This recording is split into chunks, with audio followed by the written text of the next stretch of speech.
So this is the handover for the Summit Prime 640. We'll begin under the front of the vehicle, under the bonnet. When you open up on the passenger door, on the inside, you've got a bonnet release lever just there. It's worth noting at this point that your engine battery is underneath the plastic floor cover at the front. The vehicle toolkit is stored in the back. So you open the bonnet using a release lever above the Fiat badge. Over on the left-hand side, you have your screen washer bottle. If you remove the service tabs, then you can access your power steering, your brake fluid, and your reservoir for your radiator. You've got your oil filler and oil dipstick located there.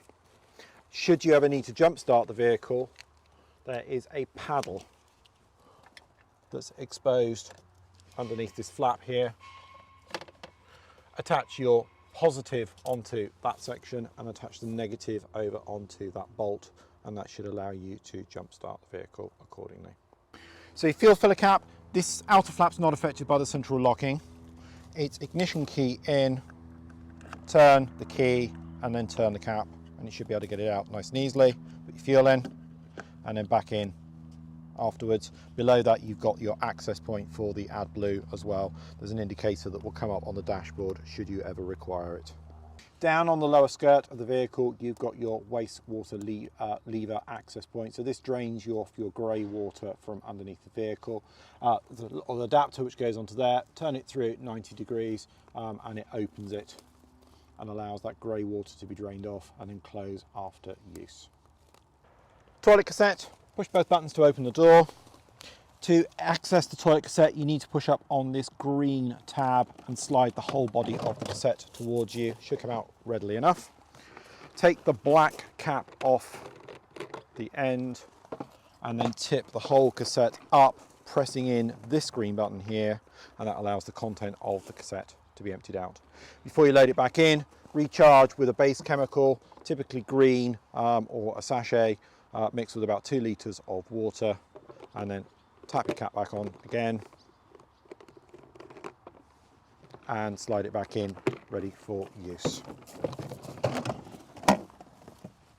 So further alongside of the vehicle you've got the exhaust vent for your water heating room heating system. Make sure that's not obstructed when you're using it, and then adjacent to that you've got your mains hook up, so your cable will attach, push in, and then connect to your power supply or the site post afterwards. Don't do it the other way around. So into the back of the vehicle, and you have your access for your gas bottle. You've got a brass knob on the top which you turn anti-clockwise to turn the gas on and turn it clockwise to turn the gas off, and that then feeds directly through the regulator and into the van system. Later on in the van there's a couple of isolator taps for the individual appliances. Also held in the garage you've got your vehicle toolkit. This is loose, you might prefer to strap it down. Within that toolkit you've got all of the necessary tools for changing the spare wheel, which is located up underneath the back of the van. On the side adjacent to one of the suspension mounts is a wheel access point, so you can then wind the wheel down. So underneath the bed at the back of the van you have, and down on the one side you've got your fresh water tank. There are 2 access points for it, so if you want to put in solvents or cleaners then you can do so. However, if you want to drain it down, and there's an illustration on the top cover, there's a black wheel to the right of that access point, and you turn that to either drain the tank completely or you can drain it down to a 20% level for transit. There are strap points mounted up underneath the airline lockers, and they correspond with ones underneath the bed frame, so if you want to fold the bed frame up for larger loading then you can do so. Inside the steps that come up onto the bed are a couple of anchor points, and they can also be unscrewed and removed as well. So for filling up the water system you've got a flap on the outside. Use the service key to get into the cap and then use a hose pipe to fill up that tank. When it comes to accessing the vehicle you have a sliding door. Just inside the door you've got a step button which will, when depressed, will allow the step to be either retracted or deployed. If the vehicle, however, is started on the ignition, then that also causes the step to retract as well. So when you first enter the van, up above the sliding door, you have a series of control panels. Over on the left-hand side is your main 12-volt one, so you can access the leisure battery. Hold on it for a couple of seconds and it gives a little bleep. And then you should be able to access the primary controls of the 12-volt system. So there is a single switch for the main on-off on 12-volt, an access point for your water pump, and then an isolator switch for the Dometic fridge. Gives you readings of your fresh water and your battery level, as well as a time clock. By depressing the centigrade button, it'll give you both interior and exterior temperatures. You have a battery level indicator for the vehicle and habitation battery as well, and then a fresh water and grey water indicator. Further along on the fridge controls, having turned on the main control panel, you should then be able to access the 12-volt system. Your mode button enables you to change between a performance, a quiet and a boost mode. Performance is typically what you would use to start up the fridge. Quiet mode, perhaps if you sleep in the van overnight, it'll sustain the temperature through. If you're noticing that there's maybe an increase in the outside temperature, then you can put it into the boost mode and it will take it on from there. Temperature settings are adjusted. The more of these that are illuminated, the colder the fridge will become. Your heating controls, you would have already purged through the water system, so we'll show that to you a little bit later on. But to set up the heating system, you need to press the center button. You will see a series of characters appear along the top, and according to what you're able to access, be it mains or gas, you can use that for heating up the water or the room heating system. The first symbol that illuminates is your room temperature. So when you press in on that one, you'll see an off symbol, and then you can increase it to your desired setting. Confirm that that's what you want to use, and shortly you'll see a flame symbol on the top row start to flash, indicating that it's now going to try and increase that temperature. If the flame symbol is solid, then it's reached an adequate temperature inside the van.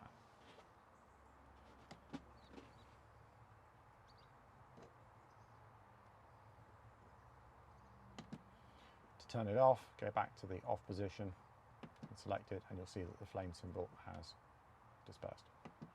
For the water, similar story. So you can set it up to either an eco mode, which takes the water up to around about 40 degrees, or a hot mode, which takes it up to 60. There's an in-between setting, the boost mode, where it will take the water from 40 up to 60 if that's required to enhance the water temperature. You can draw the water heating from either gas or electric. Same story for the room heating as well. Electric 1 or electric 2, they are a 900 and an 1800 watt electric element running from the 240 volt mains, so you need to be connected to that for that to work. If you are wild camping, then you would use it purely in a gas mode. If it was cold or you wanted to boost the performance of the heating system or the water heating system, then you combine both the electric and the gas together. The one symbol indicating that you're using the 900 watt element, go back over that one again, combined with the gas, the two indicating that you're using the 1800 watt element combined with the gas. There is the option of just using the fan on its own, so in warmer conditions you can turn the fan on and just use it as a recirculation mode. Everything that we've discussed you can actually set up on a primary timer, so tomorrow morning, for example, you could set it up so that at 8 o'clock in the morning the water heating, perhaps the room heating, came on and then went off at 4 o'clock in the afternoon. To correspond with that, you have a clock which you can set up as well and set the date and time accordingly. And then just a settings mode, typically used for accessing for service points. Perhaps you might need to reset the unit if there's a problem or a fault.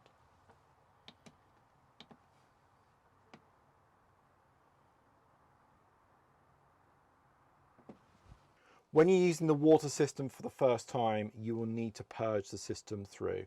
So underneath the bed box and underneath the floor in the cabin space, there are some drain valves for the water heating and freshwater systems.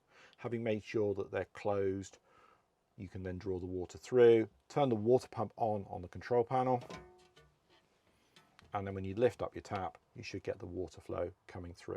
It needs to be at a continuous setting in order for you to use the water heater. Repeat the process with the shower and with the vanity unit to ensure you've got that continuity of water supply. So when you take away the table, under the floor, you've got a handy little storage area. Below that, however, are some additional plumbing points. For winter storage specifically, you will need to make sure that this red tap here is in line to allow the content of the system to drain off. Leave all of your interior taps partially open between the hot and the cold to allow the system to drain down. So below the forward-facing seat, you have your water heater. Down on the floor, just tucked away behind this pipe, is the thermostatic drain valve for the water heater. In the event of the air temperature in this space going below about 2 degrees centigrade, this valve will automatically open. It turns through 90 degrees and it allows the content of the water heater to drain out, like so. To reset it, turn the valve manually back to that position, and then down on the front at the end of my fingertip there is a little blue button which you need to depress in, and that allows the unit to be reset. So having turned on the gas in the back of the vehicle and made sure that the isolator taps are also on under the bed, you should be able to come to your gas burner and turn your gas on quite quickly. Also under the forward facing cab seat you have your mains box. This consists of your mains RCD switches, which will need to be turned up in order for you to get mains power in, and then bank of 12 volt fuses for the interior operation of the van, things like the light and the water pump for example, and then a mains charging system so that all the time that you are plugged in onto mains it trickle charges your battery. You've got a Dometic swivel toilet, so the idea with is the seat that moves, not the base. To utilise the loo, lift up your seat accordingly. You'll need to pull the slider forward towards you to allow the waste to go straight through. And then after use, press the on-off button on the wall and you should then get your water going around the inside of the bowl accordingly. The other symbols that are around the main flush indicate that the cassette is not incorrect. You shouldn't see this one come on because your fresh water supply comes directly from your main tank. If the tank is half full, it's an indication that you might want to consider emptying it, and then you have a full tank symbol, which means you do have to empty it. All of your spotlights have two positions on them. They are touch sensitive, so it gives you a little side light, and then press it again and it will give you your main spot lamp. Touch it again and it will switch off. The bathroom and the roof light above the bed both operate in the same way. So push in on the tab, pull the handle down towards you. You have various lock positions that you can set the handle into all the way up to a maximum opening position. It's extremely important that the roof lights are locked down and closed before transit. Also on these you have blinds and fly screens for use. Front roof lights both have winders handles on them, so take them through and wind them up to your desired position. Again, blinds and fly screens for use. When you're winding the roof light back down, you need to make sure that the little red tab shows, so when it gets into its docked position you should see that little red symbol appear indicating that it's secured. So we move on to the cab controls, and you've got the ignition key to start, foot always on the brake clutch pedal to begin, and you should notice that the display shows that you have got a P symbol showing there indicating that the vehicle is in park mode. Start the vehicle up and away you go. So for selecting drive and going through the options, keep your foot on the brake clutch trigger. Reverse, next one down, there is a neutral mode, and then you have a drive mode at the bottom. And then once you take your foot off the brake clutch pedal, the vehicle will start to move forward. You can push the lever over, and you'll see now that there's a 1 instead of a drive mode, and you can then use it as a sequential box and go up or down through the gears accordingly, like so. To knock it back into automatic mode, just take it back over to the D symbol and then back up into your P mode. Drive mode changes the performance. There is a regular normal mode and the vehicle will respond quite quickly. If it's pushed into the eco mode, it does improve the performance, but it does slow down the response times on the gear changes. And then there is a power mode as well, which does the opposite to the eco mode and obviously improves or increases the speed of gear changes and responses.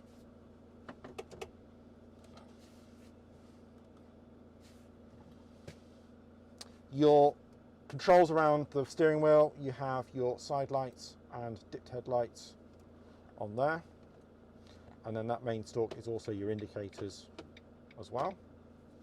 Below that you've got your cruise control and speed limiter, so if you turn the wheel in one direction it's your cruise control, and if you turn the bezel in the opposite direction then it's your limiter. Over on the opposite side you have your wiper controls to pull back for your rinse, and then your straightforward intermittent, single and double speed settings as well. Behind that is your headlamp beam adjustment, so if you're laden with goodies in the back then you can increase or decrease the height of the main beam. There's a single switch for the rear fog lamp, and you also have the ability to isolate or turn off the auto stop start system as well. The remaining buttons across here, they include a heated rear window symbol. In actual fact, it's the heater elements for the rear view mirrors. There is a means of locking the vehicle from inside, and then the hazard light switch, hill descent control, and then also a traction control system as well. Ventilation controls, speed of the fan and temperature, and then recirculate or fresh air, and then the direction that you wish the airflow to go into, and then a central button for the air conditioning. To the left you've got USB ports and 12-volt ones. These only operate when the engine is running. Once the engine has been switched off they will isolate. So that's the handover for your new van. Sincerely hope that the van is going to be giving you lots of miles and lots of smiles. On behalf of Highland Camper Vans, thank you for choosing us, and if you have any questions, please don't hesitate to get in contact with us.